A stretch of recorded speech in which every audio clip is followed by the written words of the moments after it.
அஸ்ஸலாமு அலைக்கும் வரஹ்மத்துல்லாஹி தஆலா பரகாத்துஹு. கண்ணியத்திற்குரிய அல்லாஹ்வின் நல்லடியார்களே, இக்காலகட்டம் ஒரு அவசரமான காலகட்டமாக இருந்து கொண்டிருக்கிறது. எதிலும் அவசரம், சாப்பாட்டிலும் கூட அவசரம். ஆங்காங்கே ஃபாஸ்ட் ஃபுட் ஸ்டால்கள் துவங்கப்பட்ட காலம். அதனால் எவ்வளவோ ஆரோக்கிய கேடுகள் இருந்தாலும் நாளுக்கு நாள் அதை வளர்ந்து கொண்டிருப்பதை நம்மால் பார்க்க முடிகிறது. எதிலுமே ஒரு அவசரமான ஒரு சூழ்நிலையில் வாழ்ந்து கொண்டிருக்கிறோம். பயணம் என்று சொன்னால் அதிவேகமான பயணங்கள். அதனால் பல நேரங்களிலே கோரமான விபத்துகளை சந்திக்குகிறோம், சில நேரங்களிலே மரணங்களை கூட சந்திக்குகிறோம்.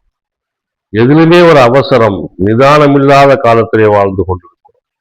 அதுவும் இந்த இளைய தலைமுறை, இக்காலகட்டத்திலே வாழக்கூடிய வாலிப பெருமக்கள் மிகுந்த அவசரமான ஒரு சூழ்நிலை.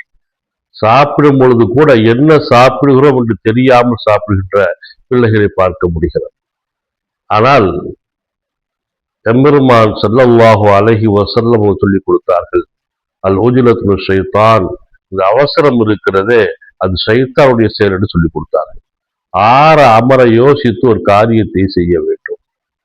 எந்த காரியமாக இருந்தாலும் சரி, சாப்பாடாக இருந்தாலும் சரி, பயணங்களாக இருந்தாலும் சரி, இன்னும் பிற காரியங்களாக இருந்தாலும் சரி, ஒரு யோசனையோடு நிதானமாக செய்ய வேண்டும். நிறைய பேர்கள் தொழில் தொடங்க ஆசைப்பட்டு உடனுக்குடன் அடுத்தடுத்த வேலைகளை செய்து ஒரு கடையை பிடிக்கிறாங்க, வியாபாரத்தை துவங்குறாங்க. துவங்குற நேரம் அந்த உடனேயே அந்த கடைகள், அந்த வியாபார ஸ்தலங்கள் மூடப்படுவதை பார்க்கிறோம். அதனால இருந்த இருப்பும் கூட இல்லாமல் போய்விடுகிறது. தமிழ்ல சொல்லுவாங்க, நிதானம் அதுதான் பிரதானம் என்று சொல்வார்கள். அது மாதிரி நிறைய குடும்பங்களிலே அவசரப்பட்டு பேசிய பேச்சுக்களினால் அந்த குடும்பம் சின்னாபனமாகி இருப்பதை நம்மால் பார்க்க முடிகிறது. வார்த்தையை அளந்து பேச வேண்டும் என்று சொல்வார்கள், யோசித்து பேச வேண்டும் என்று சொல்வார்கள். அதையெல்லாம் கருத்திலே கொள்ளாமல் டக்குன்னு கோபப்பட்ட உடனே ஒரு வார்த்தையை பேசுவது இருக்கிறதே, அது பெரிய விபரீதத்தை உண்டு பண்ணக்கூடியதாக இருக்கிறது. தர்பியாவுடைய பேச்சுகள் எப்படி இருக்கணும்னு பெரியவர்கள் சொல்லிக் கொடுப்பாங்க. முதல்ல மத்தா தாரிஃபு மத்தா தத்தகல்லம். 4 பேர் உட்கார்ந்து பேசுறோம், 3 பேர் உட்கார்ந்து பேசுறோம், 2 பேர் உட்கார்ந்து பேசுறோம்னு சொன்னால் நம்ம எப்ப பேசணுமோ அது வரைக்கும் நம்ம காத்திருக்கணும். அது மாத்திரமல்ல, அப்படி உட்கார்ந்து இருக்கும் பொழுது மற்றவங்க பேசுறத உன்னிப்பாக காது தாழ்த்தி கேட்கணும். என்ன சொல்றாங்க 100% கேட்கணும்.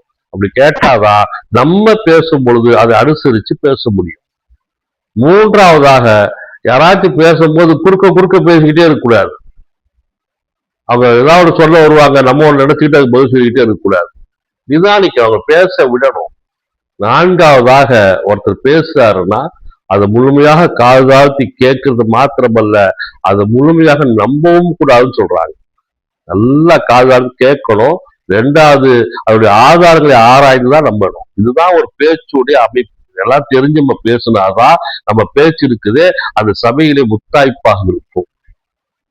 ஒருத்தர் ஆசை வார்த்தையை சொல்லி பேசுறாரு, அதை வாங்கி போன பெண்கள் தான் நிறைய பேர் இன்று தன்னுடைய முதலீடு செய்து அந்த காசு திரும்ப வராமல் கஷ்டப்படக்கூடிய சூழ்நிலை பார்க்கிறோம். இந்த ஆஃபர் இடியோட முடிஞ்சிடும் சொல்லுவான், இது கிடைக்காதுமா, 100 பேர்ல 99 பேர் ஃபுல் ஆயிடுச்சு, ஒரு ஆள் தான் பாக்கி இருக்குமா. உடனே நம்பி இருக்கிற முதலீடை அந்த சொல்லக்கூடிய ஆட்டம் காசை கொடுத்து ஏமாந்த பெண்கள் நிறைய பார்க்கிறோம் அன்புக்குரியவர்கள். அதனால எதுலையுமே ஒரு நிதானம் இருக்கணும். அவசரம் என்பது இருக்கவே கூடாது. அவசரம் இருக்குதே அது எந்த நேரத்தை நமக்கு கை கொடுக்காது. நிதானமாக சிந்திக்கணும், செயல்படணும். நிதானமாக சிந்திப்பதில் தான் அல்லாஹ்வுடைய உதவி நமக்கு இருக்கிறது.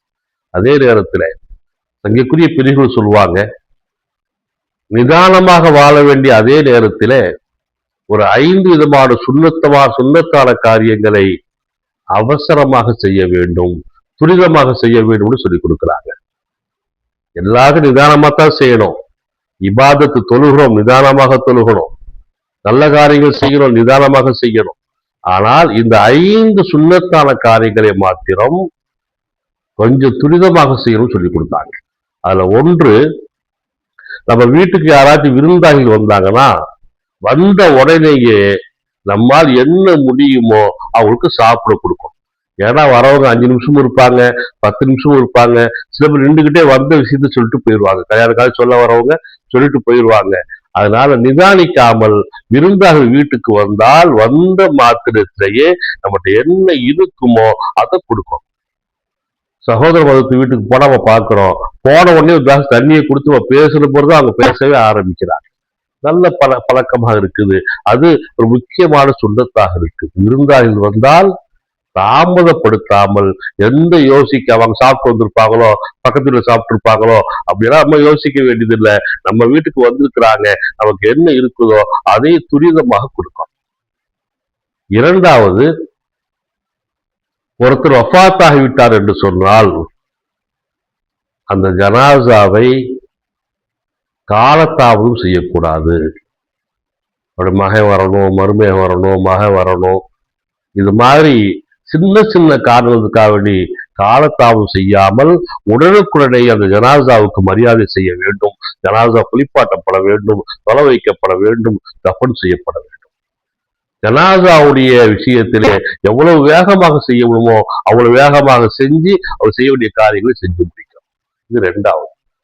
மூன்றாவது சுண்ணத்தோடு சொல்றாங்க, நம் வீட்டில் இருக்கக்கூடிய பெண் குழந்தைகள் பூ பெய்து விட்டால், பாலிகாகி விட்டால், வயதுக்கு வந்து விட்டால் அந்த பிள்ளைகளுக்குள்ள ஜோடியை தேர்ந்தெடுப்பதிலே துரிதமாக செயல்பட வேண்டும் என்று சொல்லுகிறாங்க. ஆனால் இக்க காலகட்டத்தில் பார்த்தீங்கன்னா அரசாங்கம் 18, 21 சொல்லுது. அந்த வயசுல கூட கல்யாணம் முடிக்க முடியல. பிள்ளைங்க ஒரு சின்ன பிஜி யூஜி படிக்கிறதுக்கே 22, 23 வயசு ஆகிறது. ஆக பெண்ணுக்கு 23, மாப்பிள்ளைக்கு 28, 29 தான் திருமணம் முடிச்சுட்டு இருக்கிறோம். ஆனால் மார்க்கம் சொல்லி கொடுக்குது, பெண்கள் வயதுக்கு வந்து விட்டால் அவருடைய திருமணத்தை துரிதப்படுத்த வேண்டும். நான்காவதாக ஒரு முக்கியமான விஷயம், நம்ம ஒரு ஆட்டை கடன் வாங்குறோம், கடன் கொடுக்கிறார், கடன் வாங்கி கொஞ்ச நாள்ல அவருக்கு நம்ம கடனை திருப்பி கொடுக்குற அளவுக்கு அந்த காசு அல்லாம கொடுத்துட்டா, கைக்கு அந்த காசு வந்தோடனே ஓடி போய் அவருக்கு ஒரு சலாம் சொல்லி, எத்தா உங்க கடனை திருப்பி கொடுக்க வந்திருக்க, அந்த காசை வச்சுக்கோங்க, ஒரு சுக்ரியா சொல்லி அவருக்கு அந்த பணத்தை திருப்பி கொடுத்துடணும். சரி நாளை கொடுத்துக்கலாம், நாளை கொடுக்கலாம், கழிச்சு கொடுத்துக்கலாம்னு சொல்லி பணம் வந்த பதம் தாமதிக்க கூடாது.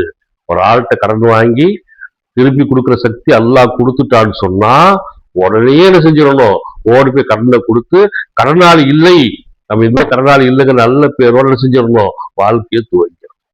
ஐந்தாவதாக, நாம் தெரிந்தோ தெரியாமலோ பாவங்கள் செய்து விட்டு, பாவம் செஞ்சுட்டோன்னு தெரிஞ்சா கொஞ்சம் கூட தாமதிக்காமல் உடனே ரப்புட்ட அல்லாஹ்ட்ட அல்லாஹ் என் பாவத்தை மன்னிச்சிரு என்று தௌபா செய்யணும். அந்த தௌபாவை கொஞ்சம் கூட கால் தாமதம் செய்யக்கூடாது என்று சொல்லிக் கொடுக்கிறார்.